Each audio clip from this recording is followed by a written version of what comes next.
service and the work ethic on this company is incredible. Incredible. Highly recommend it. To see it happen in the way he described it, and the guarantees that you offer and the warranty provided, I could see the quality in their decisions. I could stand on the number because I knew what I was getting.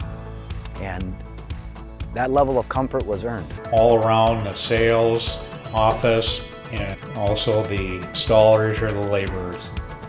A great group of people. It's like a big family. I went from a complete scary mud hole to the Taj Mahal. I could probably sleep and eat down there now. I didn't even want to go down there before. I mean, I really didn't want to go down there. Now, it's beautiful. They're hard workers. They did a good job. They worked steady. It was tough work in the hot weather, but they did a good job. It's not just a professional working relationship we had with them. It became kind of a personal thing. This is labor intensive, and they had a smile on their face, all three of them, the whole time.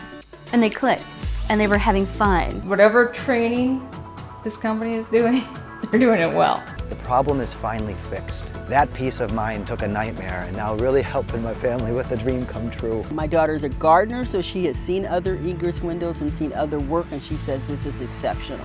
I've seen pictures of before and after pictures. They don't do it justice. This is fantastic. When they left, this place was clean. It was amazing. Very professional crew, very good group of guys to work with, and they work their butts off. They're good workers, they're here on time, and they get the job done. And they're easy to deal with. If you are on the fence about doing something like this and your house needs it, do it. Well worth it. Well worth the money. The difference is stunning. I would recommend it to anybody around here because I've never had an experience this good. It's a conscientious company where everybody values their job and they're working and are proud of what they do. I think American Waterworks should keep on doing what they do.